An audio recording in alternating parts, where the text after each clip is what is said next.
Cada vez que construimos algo, la tierra tiembla hasta convertirlo en ruinas, o aparece alguna tribu Orruk que lo derriba. Y aún así, volvemos a construirlo, hasta que nuestros dedos se llenen de heridas y las palmas de nuestras manos sangre. ¿Qué otra opción tenemos? Bernir Locksmith, de la 15ª de los Osos de Excelsia. Hola gente, aquí les habla Hernán del canal Espadas y Letras, y como pueden ver por el título de este capítulo, va a ser un capítulo intermedio de Ciudades de Sigmar nuevamente, ya que mientras estaba revisando el libro de la edición actual, de la tercera edición, noté que me traspapelé y me faltó un pequeño relato que estaba incluido dentro del libro. Además, estaba preparando el capítulo que es para Esclavos de la Oscuridad, y resulta que este tenía muy pocos relatos en comparación a lo que es lo que fue el primer capítulo. Entonces me puse a ojear una versión digital que tengo del libro anterior, de segunda edición, y noté que en este incluía varios relatos de autor. Y revisando la copia física que tengo de mi libro de segunda edición de Ciudades de Sigmar, noté que también habían varios relatos también con un autor allí. Entonces este capítulo va a ser para incluir este pequeño relato que me olvidé de incluir en el capítulo anterior, y también narrar los relatos del tomo de segunda edición, que incluye incluso ciudades que ya no existen como tal, y que tienen en este caso son todos relatos que fueron escritos por el autor, esta vez sí representado en la parte de los créditos del inicio del libro, y todos los relatos son en total escritos todos por Josh Reynolds. Entonces, sin más dilación, vamos con ello. En contra de las hordas verdes. Los soldados de Hammerhall son famosos por su habilidad y espíritu de lucha, pero contra los brutales clanes de pieles verdes que acechan las tierras salvajes de los reinos, estos rasgos por sí solos no son suficientes para triunfar. Solo estando juntos como un muro impenetrable de escudos y lanzas pueden mantener a raya a los enemigos del orden. La lluvia caía a cántaros. Siempre estaba lloviendo en esta parte de Girán, o eso es al menos lo que le parecía a Krell. Hizo que la pluma de su gorra se cayera y corría formando riachuelos a lo largo de la superficie grabada de su coraza. El sargento del gremio libre entrecerró los ojos, tratando de ver a través de la cortina de agua. Más allá de los árboles, el horizonte era rojo. Algo ardía a pesar de la lluvia. Podía escuchar el boom de las baterías Fundehierro al sur. «Escúchalos cantar», murmuró. «Ya falta poco», gruñó Brock, el Duardin guardián de hierro, que estaba al lado de él, con su pistola Draco acunada en sus brazos. Brock dio unas palmadas al arma como si estuviera intentando calmarla. «Muy pronto cantaremos nuestra propia canción de guerra, hermano de juramento?» Krell asintió. Cuando el suelo empieza a temblar, esa es la señal.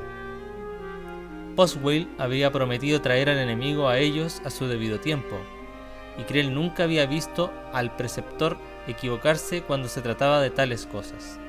Los caballeros en semigrifos se encargarían de su tarea, como Krell se ocuparía de la suya. Al pensarlo, evaluó a sus hombres con la mirada, frunciendo el ceño mientras veía luchar a los alabarderos para mantener el equilibrio en el barro, con sus calzas azules y blancas teñidas de marrón. «Mantengan su posición, imbéciles», rugió. «Solo tengo una maldita pierna y me estoy manejando mejor que la mayoría de ustedes». Él golpeó los nudillos llenos de cicatrices contra el costado de su pierna de palo para enfatizar. La pierna estaba hecha de ferroble y había monedas clavadas a lo largo de esta. Le gustaba pensar en ellas como su fondo de jubilación. Krell había pasado toda su vida al servicio de las espadas fieles, uno de los más antiguos regimientos de Hammerhall. A lo largo de su servicio, había perdido una pierna en el Barranco Pálido y su ojo en el Bosque Maldito. Algunos soldados perdieron extremidades, algunos perdieron la vida. Todo lo que el dios rey pidió es que lo hicieran en su nombre. Recorrió las filas con su mirada, observando mientras se estabilizaban ellos mismos. A su lado, Brock se rió. No es culpa suya, ¿sabes?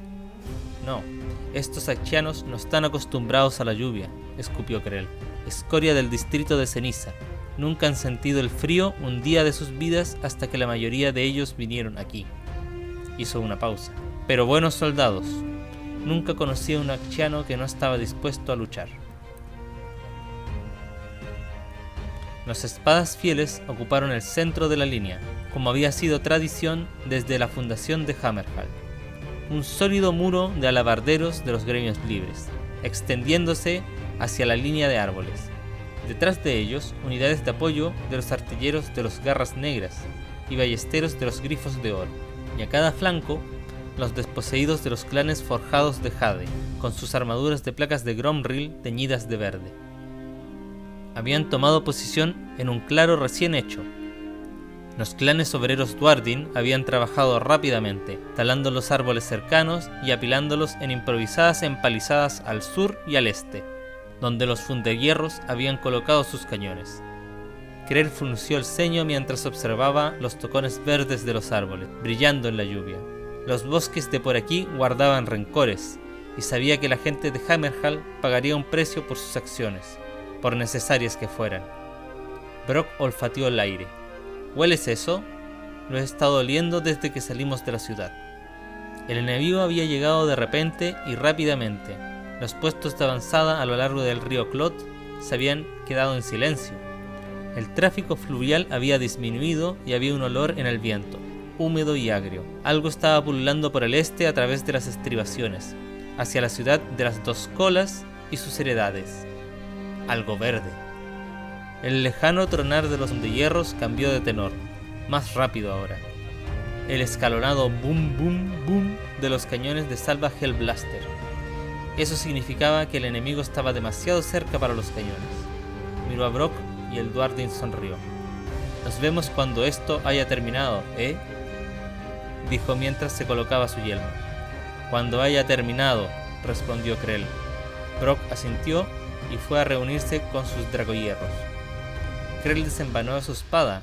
¡Formaos!, bramó. ¡Deprisa! Segundos después, escuchó árboles astillarse y caer. Afuera en la oscuridad, algo bramó. Un sonido lleno de hambre y furia. Krell lo observó con atención y escupió. «Troggoths», murmuró. Los Troggoths siempre eran los peores en la lluvia. Parecía irritarlos. Los rugidos resonaron, casi ahogándose el constante tamborileo de la lluvia. Un soldado de infantería tropezó cuando el barro se movió, casi dejando caer el estandarte del regimiento. Krell se volvió hacia él. «Mantén ese estandarte en alto, Belkis, o te destriparé yo mismo».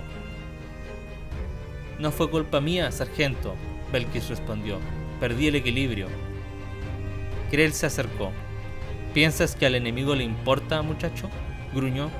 «¿Piensas que les importa un comino por qué estás de rodillas?». Levantó la voz hasta alcanzar un bramido bajo. «No, porque son el enemigo. Mantente de pie. Mantén la formación. Confía en Sigmar. Así es como hacemos las cosas aquí». Un momento después, el primero de los semigrifos apareció de entre los árboles. Las bestias delgadas y felinas, y con cabeza de pájaro, galopearon hacia los alabarderos, corriendo a toda velocidad a pesar de los caballeros en armadura que cabalgaban encima de ellos. Krell vio a Boswell a la cabeza, sin casco y mostrando el inmaculado vello facial que lo identificaba como un egresado de la Academia Marcial de Hammerhall Akcha. El gran caballero gritó un saludo alegre mientras dirigía a su montura para pasar junto a los alabarderos. «Están justo detrás de nosotros, Krell. Ya sabes qué hacer». Krell asintió con los ojos fijos en los árboles. Boswell tenía razón. Había algo que se movía allí. Algo rápido. El sonido le provocó un escalofrío. Él conocía ese sonido. Una especie de tamborileo blando. «¡Alabardas listas!», gritó.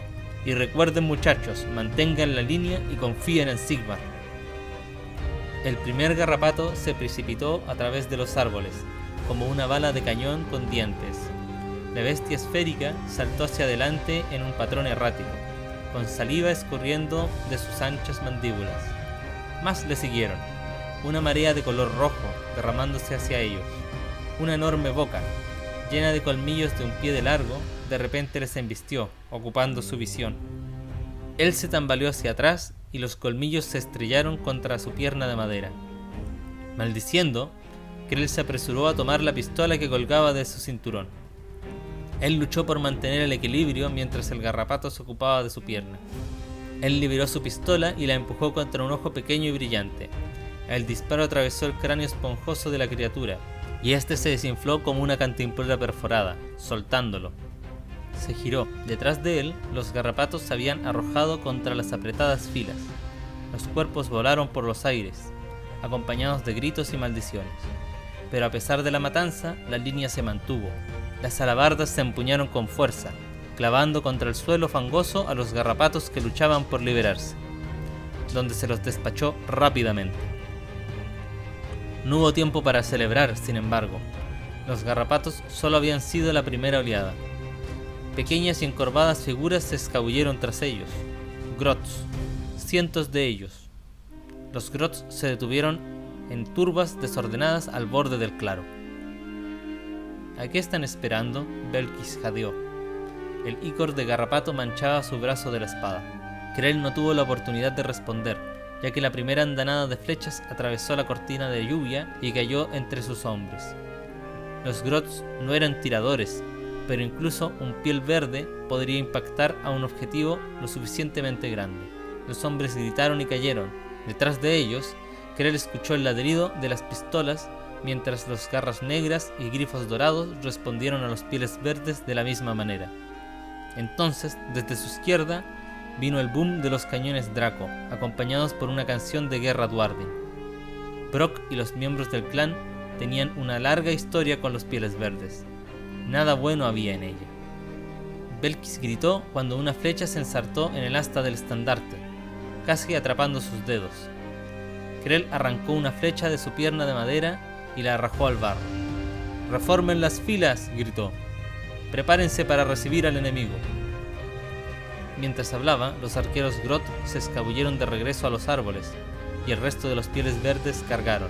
Eran feas criaturas, apenas lo suficientemente altas como para alcanzar su cintura, pero peligrosas de todas maneras. Llegaron en filas irregulares, acompañados de golpes de gongs y empuñando armas toscas. Krell se mantuvo firme mientras ellos se abalanzaban sobre los alabarderos como una ola verde, apuñalando y golpeando frenéticamente a cualquier cosa que se moviera. Él blandió su espada con brutal eficiencia, empujando y cortando sin un objetivo real, salvo matar tantas criaturas como fuera posible, lo más rápido posible. Belkis y los demás siguieron su ejemplo, algunos de ellos gritando en nombre de Sigma. Si el dios rey se dio cuenta, no dio señal ninguna. Krell escuchó un grito y se volvió. Una figura imponente, larguirucha y que apestaba a lugares oscuros, se alzaba sobre él. Un Troggoth, pero más grande que cualquiera que hubiera visto antes. Era al menos del tamaño de un fuerte mecanizado. Se inclinó y agarró a un soldado cercano. Mientras Krell miraba con impotencia, levantó a su presa por sobre la batalla y apretó al hombre que gritaba hasta convertirlo en una pulpa sangrienta. El bruto se rió de forma gutural, y para Krell el sonido era peor que todos los rugidos del mundo. Arrojó el cuerpo aplastado a un lado y alcanzó a otro. Krell ladró una orden. Los alabarderos lanzaron estocadas hacia arriba, contra los costados y el vientre del Troggoth. El bruto retrocedió, con una cara contorsionada con furia animal. Su borrosa mirada se fijó en Belkis, tal vez porque estaba agitando el estandarte por todo lo que valía, y se estiró para alcanzarlo. Krell empujó a Belkis a un lado y lanzó un corte con su espada. El monstruo se retorció, agitando su mano con un rugido de frustración. Un momento después, el rugido se volvió un grito de agonía, cuando todo el peso de un semigrifo y su jinete atravesaron a la criatura por la espalda. El Troggoth tropezó mientras el semigrifo escalaba su cuerpo larguirucho como un gato trepando un árbol. Su jinete arremetía con su espada. Más semigrifos pasaron por el costado, abalanzándose sobre incautos grots o garrapatos. «Tú me salvaste», dijo Belkis. Krell se rió y palmoteó a Belkis en el hombro. «Te lo dije, muchacho, mantén la línea y confía en Sigma». se volvió mientras el rugido de otro Trogot resonó entre los árboles. Ahora volved a la formación, todavía tenemos trabajo que hacer. La furia de la naturaleza. La ciudad viviente es un poderoso símbolo de unidad, prueba innegable de que la convivencia entre la naturaleza y la civilización es posible. Cuando los fieles de Alarielle y el dios rey se unen como uno solo, se convierten en una fuerza poderosa a tener en cuenta. Sin embargo, no faltan enemigos que buscan poner a prueba la fuerza de este vínculo. El olor a enfermedad estaba en el viento. El príncipe Ferasaen descendió ligeramente sobre el suelo arcilloso, haciendo apenas un susurro de ruido. Parece como si las hermanas de la vigilia hicieran su parte. El enemigo está abriéndose camino a través del bosque de olmos fantasma al sur. Lo hemos cronometrado bien. El príncipe nómada empujó hacia atrás el borde de su manto de hojas. Las astas curvas de su yelmo aumentaban su gran altura, lo que le hizo elevarse por sobre su subordinado humano. «Siempre lo hacemos», dijo Cort. El soldado de gremio libre se rascó su mejilla sin afeitar. En contraste con su comandante, el humano era bajo y fornido, vestido con la librea verde de su regimiento. La pregunta es, ¿nuestros amigos aparecerán esta vez? Ferasaen frunció el ceño. La pregunta del humano era impertinente, pero su preocupación era comprensible. Los Sylvaneth eran todo menos confiables cuando se trataba de asuntos de hombres y elfos. Si nuestra necesidad es grande. ¿Fue grande la última vez? No, no lo fue. Una voz intervino. Ayaela entró al claro, con el arco colgando de su hombro. La hermana mayor asintió respetuosamente a Ferasaen. Él devolvió el gesto con solemnidad. Ayaela y sus hermanas eran su buena mano derecha, como Cort y sus ballesteros eran su izquierda. Supongo que depende de tu perspectiva, dijo Cort, con un encogimiento de hombros, ya que fui yo quien casi terminó con su cráneo decorando el estandarte de un putrefactor. Puedes ver por qué me lo preguntaba. Le dedicó una sonrisa desdentada a Ayaela. Ella resopló y dio media vuelta. Si los necesitamos, no están a más de un soplo de cuerno de distancia. Bien podríamos, si el hedor es algún indicador, dijo Ferasaen antes de que Cort pudiera replicar. Y bien, prima, han dejado a sus soldados detrás, como esperábamos. Unas cuantas flechas, unas cuantas provocaciones más, y ellos galoparán detrás de nosotros. Ella sacudió su cabeza. Uno pensaría que aprenderían, después de todo este tiempo.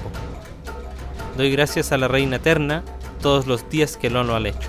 Ferasaen golpeó el pomo de su hoja de acero estelar. ¿Cuántos? Ella frunció el ceño. Más de lo que me gustaría, tupidos como moscas, cientos. Ferasaen hizo una mueca. ¿Y sus amos? Menos, 40, tal vez 50. Ferasaen dejó escapar un suspiro que no había reparado en que había estado aguantando. No eran tantos como él había temido. Bien, tomaré la iniciativa. Cort, sé qué hacer. Cort dio un saludo perezoso. Con tu permiso entonces, mi señor, me reuniré con los demás. Ferasaen asintió. Que tus pernos vuelen certeros, Cort. Siempre lo hacen, mi señor, siempre lo hacen. Ayaela lo vio partir. Zoquete arrogante, dijo, sin enojo. No, simplemente humano. Ferasaen frunció el ceño cuando el viento cambió y trajo consigo el sabor a carne podrida. Puso su mano contra el tronco de un árbol cercano y sintió a la corteza contraerse. El enemigo estaba aquí. Es hora de ir a trabajar, prima, dijo. Se tomaron por el antebrazo. Cabalga rápido y ataca con fuerza, mi príncipe, dijo Ayaela. Ella se fue un momento después, deslizándose entre el verdor como una sombra, para reunirse con sus hermanas. Ferasaen silbó suavemente y un jinete salvaje, adornado con jade, apareció, conduciendo un ciervo ensillado. Es hora, Caervad, dijo Ferasaen. Llama a los demás. El elfo asintió y llevó su cuerno de caza a sus labios mientras Ferasaen se subía a su montura. Sintió una oleada de anticipación cuando la nota del cuerno tembló en el aire cálido. Siempre fue así. Él anhelaba demostrar su valentía, como todos ellos lo hicieron, para demostrarle a la reina eterna que se habían arrepentido de su crimen. que lo que una vez habían abandonado, ahora lo defenderían hasta la muerte y más allá. Él hizo que el ciervo empezara a moverse. Mientras la gran bestia saltaba a través del enredado laberinto de la franja siempre verde, más ciervos aparecieron, cada uno con un jinete que empuñaba una lanza de hoja larga. Los jinetes salvajes se agruparon alrededor de su príncipe, mientras se deslizaban por laderas cubiertas de hierba y saltaban sobre árboles caídos, ganando velocidad hasta que el bosque era poco más que un borroso fondo de color verde. Caervat continuó haciendo sonar su bosque hasta que el bosque pareció resonar con la espeluznante llamada. La caza estaba en marcha. Decenas de jinetes habían respondido a la llamada. Fue una carga de caballería como ninguna otra. Los elfos dieron voz a gritos ululantes para inspirar miedo en sus presas. Solo Ferasaen permaneció en silencio. No era un adorador de Kurnoth, lleno de amor por la caza. Él era simplemente un príncipe sin reino, un penitente en los verdes templos de la reina eterna, y esta era su reverencia. El olmo fantasma le dio la bienvenida, la pálida corteza suspirando como si estuviera agradeciéndoles. Ferasaen y sus jinetes galoparon fácilmente a través del tupido bosque, acercándose a su presa de lentos movimientos. Se inclinó hacia adelante en su silla, desenvainando su espada al mismo tiempo. El aire estaba agrio y lleno de moscas. Cuando los vio, le subió la bilis espontáneamente por su garganta. Una lanza de caballeros armados, hinchados y sucios con las asquerosas bendiciones del dios de la plaga. La heráldica plagada de moscas que llevaban le era familiar, porque ellos a menudo habían atacado a la ciudad viviente en los últimos años. Sus desgastados tabardos y armaduras eran un eco burlón de aquellos usados por las órdenes de caballería que una vez defendieron Tiria y la franja siempre verde. Uno de los caballeros del caos alertó a sus compañeros mientras los jinetes salvajes galopeaban hacia ellos, pero era demasiado tarde. Los jinetes salvajes arrasaron a través del enemigo, y lanzas encantadas se empuñaron, perforando con facilidad las placas de armadura plagadas de óxido. Varios caballeros del caos cayeron de su silla, pero no todos. Ellos eran horriblemente resistentes, recibiendo heridas que habrían matado a un guerrero normal muchas veces. Ferasaen apuntó con su ciervo al caballero más cercano y movió las riendas. La bestia bajó sus astas mientras saltaba hacia adelante.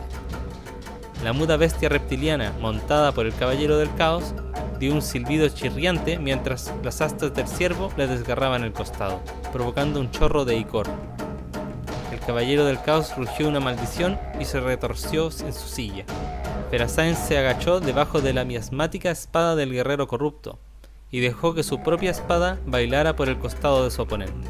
Su golpe arrancó chispas grasientas de la armadura del caballero del caos, incluso cuando la bestia reptiliana cedió y el ciervo de Ferasaen pasó corriendo. Tiró de las riendas, controlando su montura. Su oponente se precipitó tras él, aullando juramentos a su abominable dios. El príncipe nómada no se detuvo, en cambio, envainó su espada e instó a su siervo a moverse, dirigiéndose lejos del enemigo. Con esa silenciosa señal, los jinetes salvajes se destrabaron del combate y se alejaron, siguiendo a su príncipe. Los caballeros del caos les persiguieron, como Ferasaen esperaba que lo hicieran. Cuanto más lejos los pudieran llevar del resto de sus fuerzas, mejor. El enemigo era demasiado fuerte para luchar de frente. Los jinetes salvajes se dispersaron en todas direcciones, deslizándose fácilmente a través de los bosques. Sus perseguidores lo tenían más difícil, al no estar acostumbrados al retorcido laberinto de la franja siempre verde. Sus monstruosos corceles se enredaron, y Ferasaen podía escuchar a los caballeros maldecir y cortar la agresiva vegetación. Cuando el último de los jinetes salvajes salió del bosque de olmos fantasmas, Ferasaen hizo girar su corcel. Caervat también disminuyó la velocidad. ¿Y ahora qué, mi príncipe? ¿Una segunda carga?, preguntó con impaciencia. No, es el turbo de Kort. Ferasaen divisó a los soldados de los gremios libres fácilmente, pero solo porque sabía lo que buscaba. A los humanos les faltaba la gracia élfica, pero tenían astucia en abundancia. Se agazaparon entre la maleza, con las ballestas listas. «Da la señal», dijo. El cuerno volvió a sonar y los soldados de los gremios libres se levantaron. Ellos desataron una andanada de pernos de ferroble contra los primeros caballeros del caos que se precipitaron en el claro. Con la habilidad que da la práctica, ellos recargaron y dispararon de nuevo a la orden gritada por Kurt. Los caballeros del caos siguieron adelante. Ahora eran menos, pero los que quedaban parecían incluso más decididos. Algunos de ellos habían sido alcanzados por varias flechas que ahora sobresalían de ellos como las espinas de un carnobrak, pero cabalgaron a pesar de todo, con sangre coloreada por el óxido derramándose por sus corazas. Después de una tercera andanada, los soldados de los gremios libres retrocedieron, adentrándose de regreso al bosque delante del enemigo. El cuerno de Caerbat sonó por segunda vez, y luego fue el turno de Ayaela. Muchos de los jinetes enemigos se alejaron en la dirección de los humanos que aparentemente huían, volviéndose objetivos perfectos para las hermanas de la vigilia. Un momento después, flechas mágicas de flamas azuladas cayeron desde los árboles de arriba, derribando a los caballeros del caos de sus sillas y envolviendo su carne en fuego purificador. Aún así, los supervivientes siguieron adelante, rugiendo gritos de guerra, tratando de encontrar a sus atacantes. Eran duros, más duros de lo que Ferasaen había esperado. Muchos de ellos todavía estaban en pie o montados, a pesar de la infalible puntería de las hermanas de la vigilia. Ferasaen metió la mano en una alforja y sacó un cuerno de guerra, minuciosamente tallado del caparazón de un escarabajo Belidroth. Él lo pensó por un momento, luego lo colocó en sus labios y sopló. Un boom de sonido emergió, reverberando a través de los árboles. Fue tal que incluso los caballeros del caos guardaron silencio momentáneamente. Se dieron vuelta, buscando el origen del sonido. En los largos momentos que siguieron, hubo solo el susurro de la brisa y el crujido de las ramas. Entonces vino un ruido como el de miles de ramas chasqueando todas a la vez. Los Sylvaneth habían llegado. Ferasaen sintió un escalofrío cuando los árboles pasaron junto a él. Sus pasos provocaron que el suelo se estremeciera. Los gritos de guerra de los caballeros del caos pronto se convirtieron en gritos. «Toca el cuerno, Caerbat», dijo suavemente. Él sacó su espada. La cacería aún no ha terminado.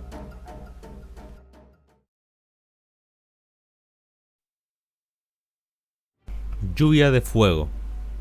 Los ejércitos de la fortaleza creen que no hay enemigo que no pueda ser puesto en fuga por el estruendo de 1.000.000 de armas. Muchos enemigos han intentado traspasar las murallas fortificadas de la gran ciudad, pero han sido rechazados por un cañonazo devastador que convierte el mundo en fuego y humo. «Carguen esas armas», ordenó Dorninson, golpeando su puño contra la piedra inquebrantable de la muralla. «Quiero una lluvia continua de fuego». Equipos de artillería, tanto Duardin como humanos, se apresuraron a obedecer sus órdenes, preparando cañones de órgano y cohetes. La estación de Dorninson no era más que una de muchas. Las paredes exteriores de la fortaleza Agua Gris estaban adornadas con murallas defensivas secundarias, cada uno con un nido seguro de fuego y hierro, aislado salvo por los escalones y pasarelas que lo conectaban con los estrechos torreones integrados en las paredes concéntricas. El aire zumbaba con las reverberaciones de 1000 baterías, y Dorninson podía oler la pólvora en el viento. El Duardin suspiró satisfecho. Esto era de lo que se trataba todo: pólvora y disparos, el sabor de ellos en tu lengua. No había mejor sensación. Se giró para ver a las mareas hirvientes del enemigo. Fueron bastante fáciles de ver. Las murallas inferiores apenas estaban 20 metros sobre el suelo, y eran el primer objetivo de cualquier fuerza de asedio si lograban llegar bajo el fuego de las baterías más altas. Debajo de él, los Skaven presionaron, avanzando a través de la tierra de nadie, de árboles destrozados y pantanos burbujeantes. Una horda que se extendía por todo el muro sur, y probablemente más lejos de eso. Miles de ellos, chillando y escabulléndose bajo la lluvia de disparos y fuego. «No puedo creer que los arbóreos les permitieran pasar», murmuró uno de los operarios. «Yo sí», dijo Dorninson, rotundamente. Los Sylvaneth no eran amigos de la fortaleza Agua Gris, no eran amigos de nadie. Bien podía imaginarse a los arbóreos observando desde los límites de los pantanos, mientras la losa roma de hierro y humo, que era la fortaleza Agua Gris, era ahogada en alimañas. Él lanzó una dura mirada al operario en cuestión. «Será mejor que te concentres en tus deberes y no en lo que los arbóreos hicieron o no». Un momento después, las luminarcas montadas en las murallas más altas iluminaron la noche llena de humo. Arcanas detonaciones atravesaron la masa de hombres rata que se retorcía, perforando agujeros en la agitada horda. Toda la hirviente y chirriante masa pareció vacilar durante unos instantes. Entonces, inevitablemente, se recuperó y volvió a la carga.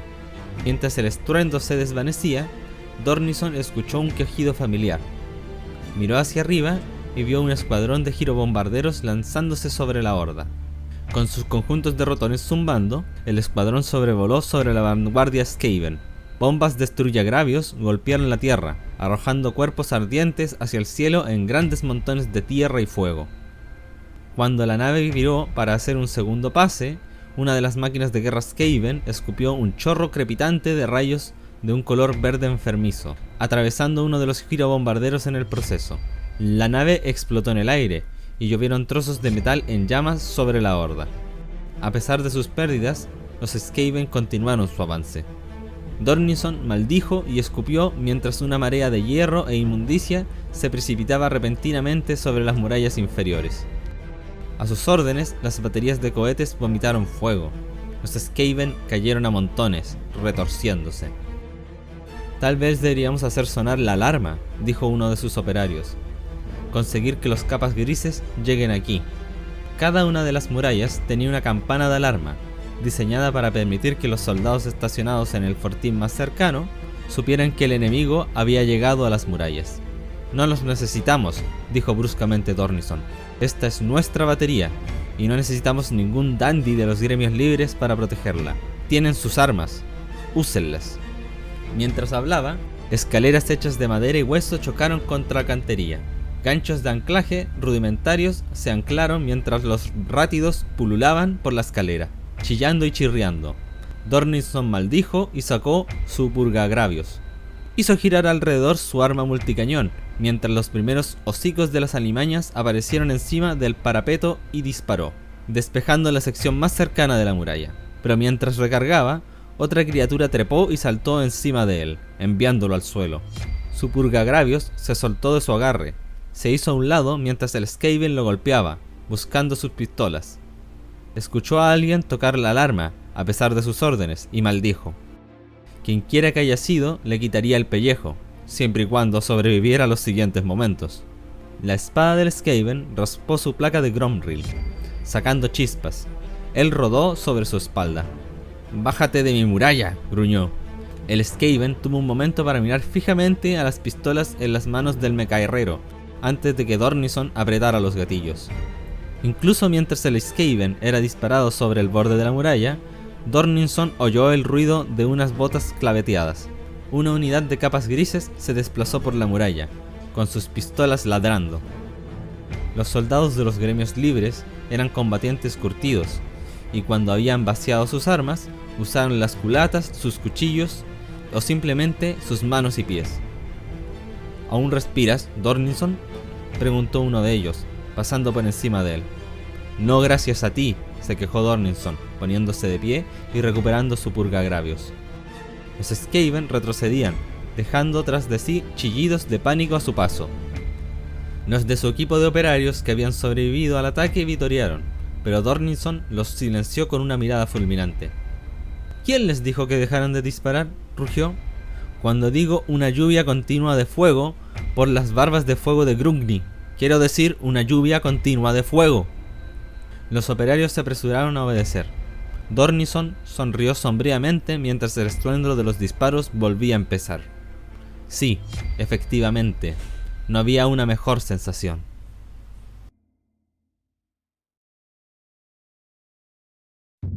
Llamas del Fénix.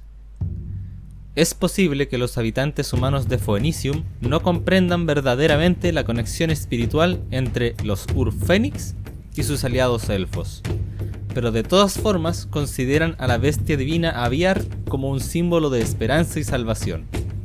Más de una vez sus descendientes elementales han acudido en ayuda de los ejércitos de los gremios libres de la ciudad. La brisa marina trajo consigo el olor a carne podrida y los gritos de los condenados. Chima agarró su lanza con más fuerza y trató de ignorar el terror que amenazaba con desatarse en ella. las cosas que se tambaleaban hacia la orilla no se parecían a nada con lo que había luchado antes. Su hedor a osario le hizo cubrirse la nariz. Ella había servido en los irregulares de Holdash desde hacía solo unos meses. Los moretones que se había ganado en entrenamiento todavía estaban frescos. Ahora se enfrentaba a criaturas de sus pesadillas más oscuras. Ellos habían llegado a bordo de buques sumergidos desde el fondo del mar por magia de la muerte, y tripulados con las almas de los ahogados. Una armada de cascos apestosos y cubiertos de percebes, cada uno lleno a punto de estallar con una carga de caníbales. Llegaron a la orilla en olas fétidas. No eran seres muertos, sino bestias vivas, retorcidas por la locura y la magia. Necrófagos. Chima sintió que se le retorcía el estómago con disgusto al ver las criaturas, y ella se acordó de las feas ratas sin pelo que infestaban las casas de los pobres campos de Holdash. Voraces y locos, los pálidos mordedores se dirigieron por el terreno irregular hacia las filas relucientes de la Guardia del Fénix. A cada lado de esta reluciente línea, fuerzas de los gremios libres extraídas de las ciudades hijas de Holdash y Puerta del Mastín se prepararon para cumplir con su parte en el sangriento drama que se estaba desarrollando. Se dio la orden esperada, pasando por la línea de sargento a sargento. Ella automáticamente levantó su lanza, apoyándola en el borde de su escudo de la forma en que se lo habían enseñado los instructores del Fonicium. Esperaba tener el coraje para usarla. Ella miró a los elfos, envidiándolos por su disciplina. Se decía entre los veteranos de los irregulares que el Ur-Fénix había quemado todo el miedo de sus seguidores. Mirando a los elfos, ella podía creerlo. Sus ojos se fijaron en el estandarte de la compañía, que llevaba el ala llameante de un fénix. Se preguntó si el Ur-Fénix realmente los cuidaba. Ella esperaba que así fuera. Cuando la primera oleada de necrófagos sobrepasó la orilla, las alabardas de la Guardia del Fénix se levantaron y proyectaron con grandiosa precisión, cortando extremidades, partiendo cráneos y derramando entrañas. Los silenciosos guerreros pintaron la costa de rojo con sangre, pero aún más criaturas llegaban. Los guerreros elfos eran empujados por el puro peso de los números. Bestias más grandes, gigantes entre los de su propia especie, derribaban a los elfos y los despedazaban. El primero de los necrófagos llegó al muro de escudos de los gremios libres momentos después. Chima gritó mientras astilladas garras agarraban su escudo, intentando tirarlo a un lado. El necrófago parloteó ininteligiblemente, rociándola con babas. Había palabras en medio del ruido, pero ella no pudo entenderlas, por lo que estaba agradecida. Ella empujó su lanza en la forma en que le habían enseñado, y fue recompensada por una sensación crujiente. Algo húmedo y apestoso salpicó. El necrófago se desplomó, casi quitándole el escudo del brazo. Desesperada, ella lo liberó del agarre de la mano de la criatura moribunda, incluso cuando una sombra se extendía a través de la línea de batalla. Ella miró hacia arriba y vio una enorme mancha de oscuridad cayendo hacia ella. Ella se lanzó hacia atrás, casi cayéndose. Otros hicieron lo mismo y la línea se disolvió en pánico. Alas irregulares, con hueso expuesto y carne hecha jirones, desataron con fuerza un vendaval mientras una enorme figura parecida a un murciélago cayó entre ellos. Chima sintió un pulso de miedo atravesarla, mientras observaba los podridos rasgos del quiróptero y la luz maligna ardiendo dentro de los agujeros donde debían estar sus ojos. Un engendro del terror, o así había oído que tales monstruosidades se llamaban. Dio rienda suelta a un ensordecedor chillido, y los soldados más cercanos a la bestia cayeron, agarrándose la cabeza mientras brotaba sangre de sus ojos y narices. La cabeza de la criatura giró, y Chima se congeló de miedo cuando se fijó en ella. Quería correr. En cambio, ella levantó su escudo, sabiendo que serviría de poca ayuda. El engendro del terror avanzó rápidamente hacia ella, balanceándose sobre sus muñones de alas. Ella preparó su lanza. Lo que sea que pasara después, el dios rey no lo encontraría deficiente. Pero incluso cuando ella se preparaba para vender cara su vida, un grito lúgubre desde arriba la sobresaltó. Hubo un destello de luz, de calidez, y el engendro del terror chilló de dolor. Empezó a girar. Una gota de fuego mágico bañaba su piel podrida. Una figura carmesí, envuelta en crepitantes llamas, pasó rápidamente. dando vueltas alrededor del quiróptero no muerto con una velocidad imposible.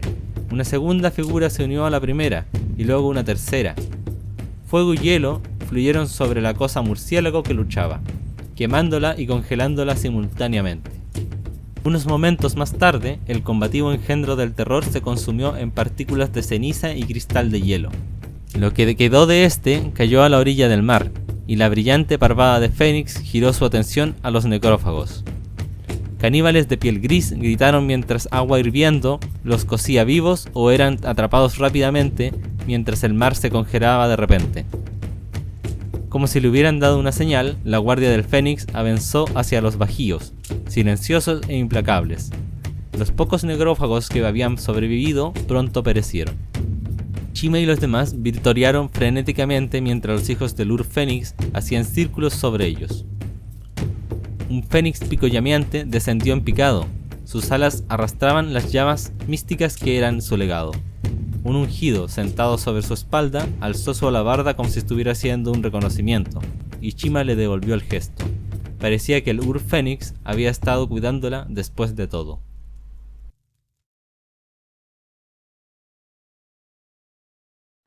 Sangre en el agua. Los corsarios flagelo de Guardayunque se ganan la vida cazando y atrapando a los horribles monstruos de la costa Cálima ardiente. Luego los venden a coleccionistas curiosos por un precio elevado o los usan en contra de sus enemigos, con resultados espectacularmente espantosos. Salek se agachó suavemente bajo el barrido de la tosca espada de Orruk, y su alfanje bailó a través de las costillas del piel verde. El Orruk se tambaleó y gruñó obscenidades guturales. «Ahora, silencio», dijo Salek, mientras la criatura se giraba, agarró un gancho asesino de su cinturón y lo enterró en el ancho cráneo del Orruk. El piel verde se desplomó con un suspiro molesto, y Salek lo pateó para liberar su arma. «No soporto la forma en la que aúllan. ¿Tú puedes, Mercaen?» «No, capitán», dijo su primer oficial, mientras arrastraba un cuchillo curvo por la garganta de un Orruk herido. «Duele justo en las orejas». Salek miró más allá del agua. El puerto de Chabolas en llamas causaba una hermosa luz, iluminando la elegante y salvaje silueta de su barco, anclado en las cercanías. Los galeones a vapor de los gremios libres habían irrumpido en el puerto hace horas, y los barcos lobo de los corsarios se habían adentrado, vaciando sus bodegas de soldados de los gremios libres y corsarios del Arca Negra. Pero los Orruk, fieles a su estilo, no se rendirían sin luchar. «Qué predecibles son estas bestias», dijo, con el labio curvado en una mueca de desprecio. Vio a un corsario parando un golpe salvaje antes de remover el brazo de la espada del atacante con su respuesta. Otra saltó ligeramente sobre un montón de cajas destrozadas, su ballesta de repetición tarareando mientras ella inmovilizaba a un grot chillón en el muelle. Ella dejó a la llorosa criatura allí y caminó detrás de una nueva presa. No todo iba a su manera, por supuesto, ningún asalto lo hacía. Salek hizo una mueca cuando un Orruk derribó con un hueso astillado a uno de sus tripulantes, pisoteando la cabeza del aturdido elfo. El Orruk no tuvo mucho tiempo para celebrar, ya que una andanada de flechas de ballestas de mano lo derribaron, cayendo sobre el cuerpo tendido de su oponente. El viento volvió a cambiar, y el humo se espesó. De repente hirvió, y entonces un Orruk estaba galopeando a través del desvencijado muelle hacia él, con un alfanje oxidado levantado sobre su cabeza deforme. El cuerpo del bruto fue tachonado con pernos de ballesta, pero no mostró signos de desaceleración. Mercaen se movió para interceptar al Orruk, pero Salek le hizo un gesto para que se detuviera. Él sonrió ferozmente y se preparó, esperando la pelea. Pero no ocurriría. Hubo un estruendo, y la cabeza del Orruk quedó reducida a un desastre sangriento.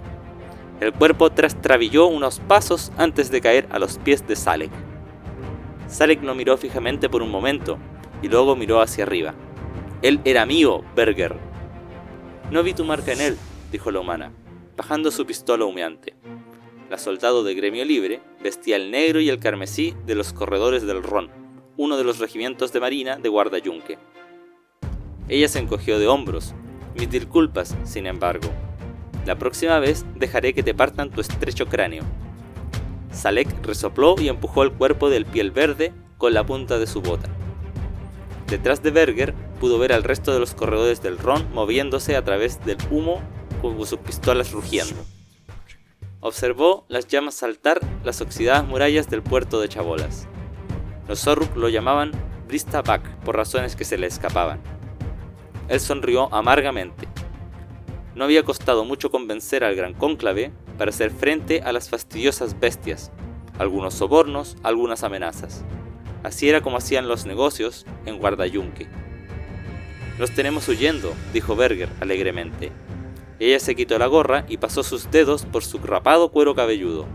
Un tatuaje parecido a un negro espiral de zarcillo marcaba el lugar justo detrás de su oreja. Por el momento, Salek observó al último de los pieles verdes desaparecer entre los edificios en ruinas y suspiró. Habría más de ellos de donde vinieron. Así es como era con los Zorruk, siempre habría más. Lo que significaba que medios de eliminación más eficientes eran requeridos. Hizo un gesto a Mercaen. ¿Están listos los amos de las bestias? Mercaen asintió. «De la orden, capitán». Salek estaba a punto de responder cuando escuchó un ruido y se giró.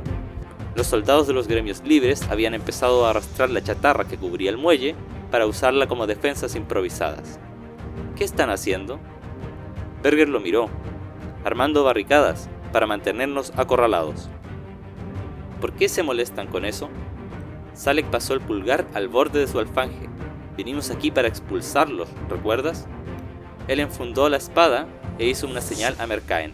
El corsario se lanzó a correr hacia el barco. Bueno, estoy tan segura como Sigmar que no iría ahí detrás de ellos, dijo Berger. No nos pagan lo suficiente para luchar contra pieles verdes en espacios reducidos. Ella frunció el ceño. Y no todos lo disfrutamos como lo haces tú. Oh, nosotros tampoco vamos a entrar allí para perseguirlos. Eso sería demasiado parecido a trabajar.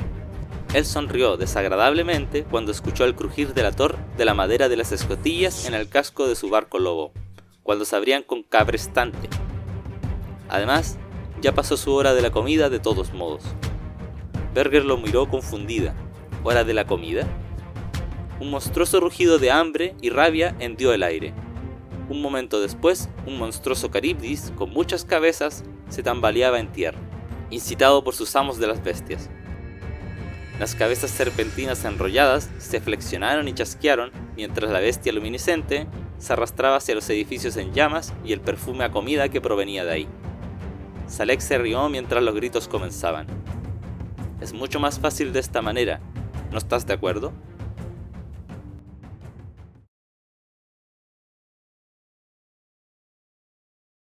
Magia desatada.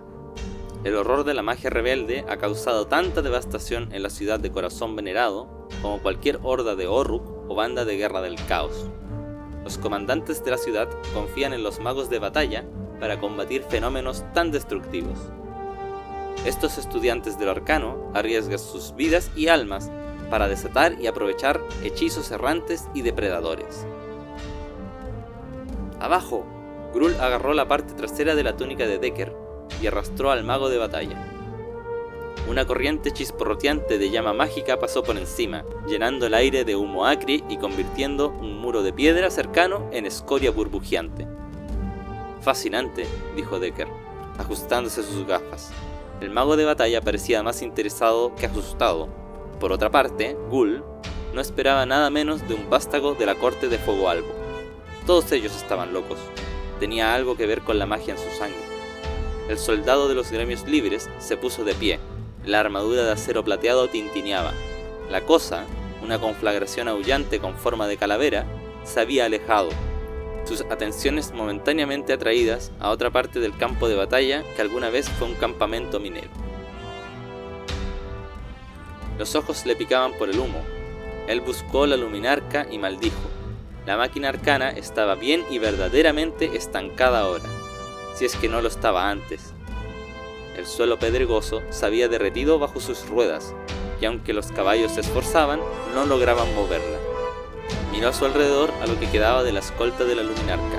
Ahora solo eran un puñado de hombres y mujeres, armados con alabardas y blindados en acero plateado. El resto había sido reducido a motas de ceniza por las llamas mágicas del hechizo descarriado mientras arrasaba con lo que quedaba del campamento. Se giró a Decker. ¿Dónde está Piscos? La última vez que lo había visto, el viejo acólito estaba encima de la luminarca cuando el hechizo se cruzó en su camino. Decker le dio unas palmaditas distraídas a sus ahora sucias túnicas blancas. Él recibió la peor parte de su ataque, me temo. Nunca pudo recordar sus encantamientos de disipación a Gloxari, el pobre compañero. Sacó un coloreado prisma de su bolsillo y examinó a través de sus facetas el cráneo todavía aullando. Magnífico, sargento. ¿Ha visto alguna vez algo parecido? Una vez, dijo Gull. Él frunció el ceño ante la cruel despedida de Decker ante el fallecimiento de su asistente. Piscos había sido un tipo bastante decente, aunque un poco quisquilloso. Cuando la muerte púrpura llegó a Corazón Envenenado, una de esas cosas también estaba suelta. Una cabeza ardiente, creo que así es llamada, una manifestación de la furia elemental de Aqshy. ¿Puedes hacer algo al respecto? Decker se encogió de hombros. Tal vez, pero primero necesitamos poner la luminarca en movimiento. Es demasiado valiosa para permitir que este conjuro impertinente la destruya. O peor aún, que la capturen nuestros enemigos. Decker levantó su túnica y se abrió paso a través de la calle burbujeante. Ven conmigo, sargento. La cabeza ardiente está ocupada por el momento. Démonos prisa. El tiempo no espera a ningún hombre o mago. Gull suspiró. Ya lo oíste, de pie. El espeso humo flotaba en el aire mientras se reunían alrededor de la varada luminarca. Se habían dispersado cuando el hechizo depredador había aparecido, buscando cobertura. En Corazón Venerado, tú aprendías temprano a esconderte cuando la magia estaba en el aire, especialmente el tipo de magia que tenía una mente propia. Gull tomó nota de sus alrededores. El campamento minero se extendía por un gran túnel, uno de los miles que ahora ocupaba los muros de la vasta caverna conocida como el Abismo Resplandeciente. Era similar a una ciudad pequeña, una que comprendía una mezcla de tiendas de campaña y estructuras más permanentes construidas por los Duardin, así como escaleras sinuosas que conducían afuera y arriba hasta la gran columna de roca endurecida por el fuego que sostenía a la ciudad de Corazón Venerado. En ese momento, la mayor parte del campamento estaba en llamas, gracias a la cabeza ardiente, que se deslizó por las estrechas calles aspirando aire y expulsando calor con un aullido ensordecedor. Bajo el clamor del hechizo, Gull podía escuchar el sonido del acero y los gritos de los moribundos. El enemigo los había estado esperando. Los informes de mineros desaparecidos, las extrañas luces en las profundidades, todo había sido una carnada para atraer a alguien aquí abajo. Decker trepó sin gracia a bordo de la máquina, con las túnicas ondeando. Necesitamos ponerla en movimiento, sargento. Podría marcar la diferencia entre la victoria y la derrota. Sería más fácil si no estuvieras allí arriba, señaló Gull. Alguien debe supervisar la operación, dijo Decker. Él miró a través de su prisma. Las madejas de magia se están espesando. Ese hechizo depredador aún está cerca. Me daría prisa. Gull estaba a punto de responder cuando escuchó el ruido de piedras sueltas y un graznido de ave. Los caballos pisotearon la piedra, con los ojos en blanco. Gull olió algo, como el aire después de una tormenta alquímica. Él conocía ese olor. Se alejó de la luminarca. Su mano cayó en la empuñadura de su espada. ¡Armas preparadas!, gritó. ¡Tenemos visitas! Algo chilló, desagradablemente cerca. Luego, con el escarbar de garras sobre piedra, media docena de criaturas inhumanas, de piel azul, irrumpieron a la vista de entre las tiendas de campaña en llamas. ¡Zangors!, gritó uno de los hombres de Gull. Las criaturas bestiales habían dado vueltas alrededor, probablemente esperando flanquear la luminarca antes de que pudiera ponerse en posición. El hechizo descarriado había facilitado su tarea. Ellos corrieron hacia la luminarca, chirriando triunfantes. ¡Defiendan la luminarca!, rugió Gull, mientras uno de los hombres bestia con cabeza de pájaro saltaba hacia él, con una hoja curva en sus garras. Gull se lanzó a un lado y las espadas de la criatura quedaron atrapadas en el caparazón de la luminarca. Ghoul sacó la espada de su vaina mientras el Thangoor desatascaba su arma y giraba para enfrentarlo. Por unos pocos momentos el acero resonó contra el acero, pero la criatura era más fuerte que él, y lo hizo retroceder con una ráfaga de golpes salvajes. Por el rabillo del ojo, él vio a los demás haciendo lo mejor que podían para mantener a los hombres bestia alejados de la luminarca. Decker, parado encima de la máquina, levantó su prisma hacia su ojo, y un momento después, rayos de energía ardiente surgieron de sus facetas para consumir a una de las criaturas. Al menos el mago de batalla estaba cargando su propio peso por una vez. Ghoul perdió de vista a los demás cuando el Thangoor presionó con sus ataques. Sus espadas se trabaron y se tambalearon en un círculo. El Thangoor se cernía sobre él. Sus ojos brillaban con un deleite malicioso. De repente, se abalanzó, intentando golpearlo con su pico. Ghoul tuvo que dar un salto atrás, y se dio cuenta demasiado tarde que se había dejado expuesto. Antes de que el Thangoor pudiera atacar, sin embargo, de repente se puso rígido y se desplomó, la espada repiqueteando de su agarre. Mientras caía, Ghoul vio los familiares rasgos de su salvador, lleno de cicatrices y hollín, y sintió una oleada de alivio. Ya era hora, Thurgin, dijo. ¿Dónde estaban? Se suponía que ustedes nos ayudarían a proteger esta cosa. Estábamos ocupados matando engendros del caos, gruñó el matafuegos. Como se nos paga para hacerlo. Él extendió una mano ancha y marcada con relucientes runas de oro, y arrancó el hacha arrojadiza de acero de la nuca emplumada del Thangoor. 4 corpulentos Dwarven más, berserkers de Vulkita de la logia Vostark, estaban con él. Entre ellos, los matafuegos y las tropas del gremio libre hicieron un trabajo rápido con los Thangoors restantes. Thurgin le sonrió e hizo un gesto hacia la luminarca. ¿Tienes problemas con tu juguete, hombrecito? Un poco, dijo Ghoul. La luminarca está atascada. Nos vendría bien un poco de ayuda. Thurgin se rió. ¿Parecemos trabajadores? Nos pagan para luchar, no para empujar. Decker se aclaró la garganta. De hecho, según los términos de la revisión más reciente del contrato entre el Cónclave de Corazón Venerado y la Logia Vostark, estás obligado a proporcionar, y cito, toda la asistencia necesaria en el campo de batalla. Thurgin miró fijamente al mago de batalla. Su expresión era volcánica. Ghoul se rió. Ya lo has oído, Thurgin.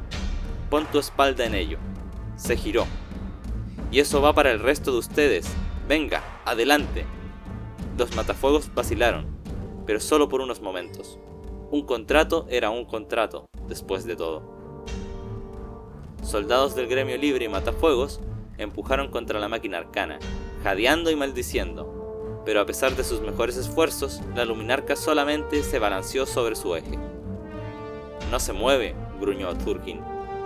Lo hará, dijo Ghoul, con los dientes apretados. Solo sigue presionando. Empezaba a hacer calor. El aire sabía a ceniza. Él miró por el costado de la luminarca y vio las llamas alzándose a lo largo del camino. La cabeza ardiente estaba de regreso. Sigue empujando, repitió, desesperadamente. Tal vez deberíamos darnos prisa, dijo Decker, con una calma exasperante. El hechizo no es lo único interesado en nosotros. Miren, señaló, y Ghoul divisó más Thangoors avanzando a través de las tiendas de campaña, el doble que la última vez. Si bajaras y ayudaras, podríamos ir más rápido, dijo Thurgin, mirando al mago de batalla. Decker no se daba cuenta del enfado del matafuegos. Él estaba mirando al hechizo que se acercaba. Posiblemente, dijo. Sin embargo, estoy ocupado en este momento. ¿Haciendo qué?, preguntó Thurgin. Concentrándome. ¿Concentrándote en qué? Un chillido resonó en la cercanía. Más Thangoors. Ghoul podía verlos rodeando la luminarca. Las criaturas parecían seguras en que la obtendrían, a pesar de la presencia del hechizo, o tal vez a causa de él. Thurgin escupió una maldición y se estiró para tomar un hacha arrojadiza. No es necesario, te lo aseguro, dijo Decker. Él miró a través del conjunto de ópticas arcanas encima de la luminarca y ajustó las lentes. Los Thangoors se acercaron sigilosamente. Las bestias empezaron a reír a medida que se acercaban. Decker, empezó Ghoul. Paciencia, Ghoul. La luminarca no es una pistola Dwarven. Es un instrumento de precisión que requiere una calibración cuidadosa como esta. El mago de batalla tiró de una palanca y la luminarca se estremeció. Las lentes rotaron y se iluminaron, escupiendo un rayo resplandeciente de luz pura.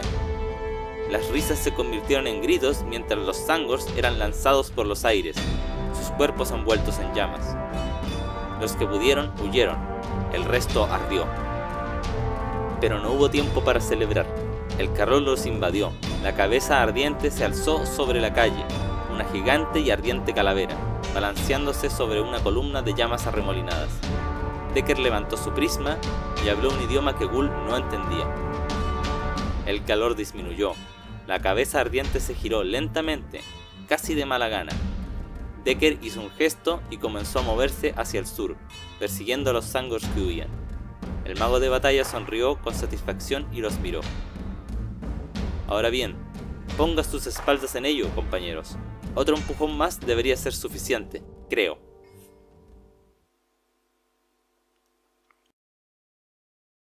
Acero frío en viento frío. Rodeada por todos lados por ejércitos hostiles, la ciudad de Ojo de la Tormenta debe confiar en sus exploradores expertos y escaramuzadores para atacar preventivamente cualquier amenaza emergente. Los sombríos merodean por los valles alpinos que rodean la ciudadela de la montaña, matando a sus presas con espadas y flechas de plumas blancas. Raelin preparó una flecha de plumas blancas y la sostuvo, manteniendo el ritmo de los latidos de su corazón. Su aliento se heló en el aire matinal. Los sombríos avistaron la longitud de su flecha, viendo la trayectoria que tomaría en su mente. El primer disparo siempre era el más importante. Abajo, los fuegos por fin se habían extinguido, dejando al observatorio plano transformado en una ruina ennegrecida, los cuerpos mutilados de sus asistentes y acólitos colgados de las vigas marcadas por el fuego, como carne en el escaparate de una carnicería. Raelin hizo todo lo posible por ignorar a los muertos, y en lugar de concentrarse en sus asesinos. Eran 30 al menos. Dormirían hasta el final del día, atiborrados en comida y bebida, antes de seguir adelante y dejar la ruina profanada y apestando a su rastro. Ella reconoció sus ennegrecidos pelajes. Ella había cazado a los hombres bestia de la gran horda de los piel chamuscada antes. Raelin soltó la flecha, rezando para que el viento no cambiara. Cortó una fina línea entre la pantalla de matorrales, inclinándose hacia abajo a través de una ventana rota y alcanzó el objetivo previsto en el ojo. El hombre bestia giró y cayó. Era solo el primero. Las flechas hicieron un arco hacia abajo desde una centena de puntos diferentes mientras los compañeros sombríos de Raelin soltaban una lluvia mortal sobre los profanadores del observatorio. Flechas de plumas blancas brotaron de los confundidos hombres bestia, derribándolos contra fogatas o haciéndolos caer donde estaban. Las criaturas supervivientes dieron rienda suelta a gritos salvajes y bramidos de desafío. Un silbido estridente sonó a la izquierda de Raelin. Ella captó el destello de una capa azul tormenta y silbó en respuesta. La figura esbelta de un elfo sombrío se despegó de un afloramiento rocoso cercano y se deslizó hacia abajo por un barranco junto a ella, sin aflojar una sola piedra. ¿Y bien?, preguntó ella, en voz baja. Los humanos están en camino. Raelin asintió. Bien. Aunque los batidores de los gremios libres eran rápidos en campo abierto, en las montañas ellos estaban en desventaja. Pero sus arcabuces de repetición serían útiles antes de que terminara el día. ¿Y los Duardin? También vienen en camino, o eso es lo que su mensaje afirmaba. Raelin frunció el ceño. Los Grundkorps habían prometido asistencia una vez que el enemigo fuera identificado.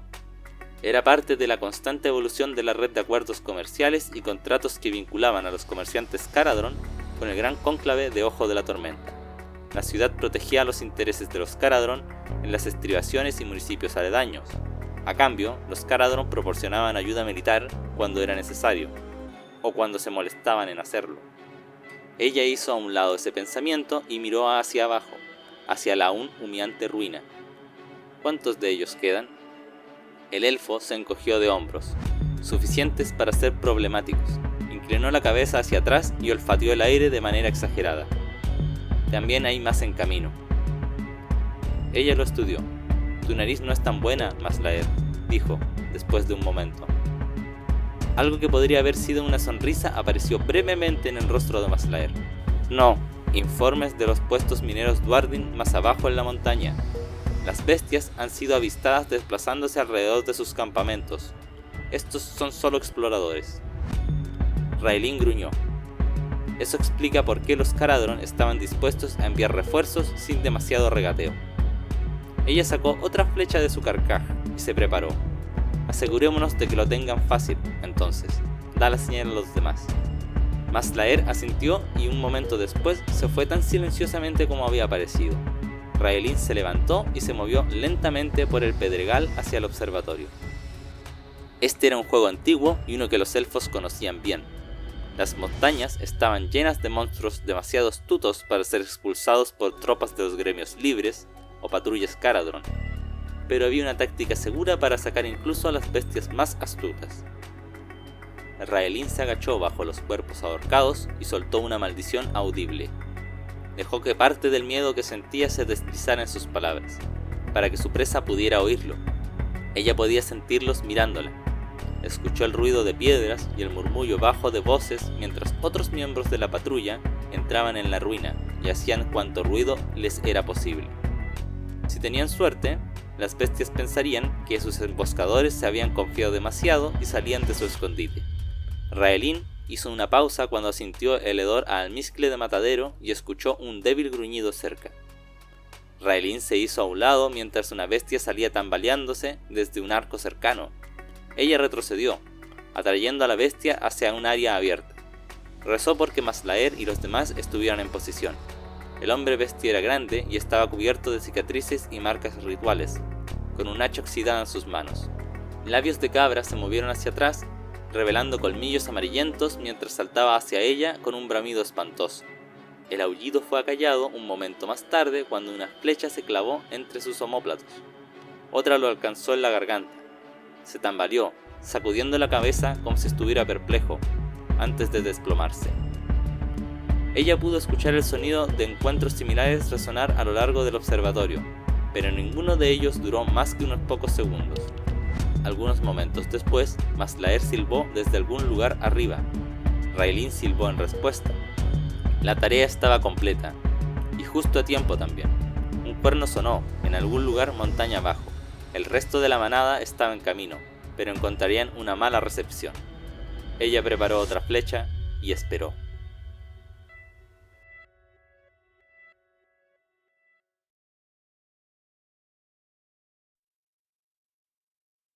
Bien, de esta manera concluye el capítulo 1.5 de Momentos en los Reinos Mortales. Esta pequeña sección dentro de mi canal que está inspirada en los relatos del martillo del canal de Pinceladas de Plata. Como reflexión final de lo que ha sido estos relatos de Ciudades de Sigmar, encuentro que si bien como que son muy centrados en combate y situaciones de ese estilo, además que siento que es como una cosa muy típica del autor que los escribió, siento que también es un reflejo mucho de cómo era la segunda edición versus lo que es la tercera edición. Porque si bien tanto en segunda edición como en la edición actual que está por terminar se habló mucho de lo que es la construcción de ciudades, el desarrollo del entorno urbano de estas, en este tomo de batalla en particular lo enfocaron mucho en el tema de combate, mantener la línea, por decirlo de alguna manera, ante las oleadas de enemigos, mientras que en el primer capítulo, que ya era tercera edición, vimos que era mucho más de expandirse, explorar, sin dejar de lado, claro, está todo el tema del desarrollo interno de las ciudades. Además que, claro, entre medio de una edición y otra dejaron de existir algunas ciudades como lo era Guardayunque o Anvilgard, y que, por otro lado, la extensión central del libro anterior eran las cruzadas Porta Amanecer.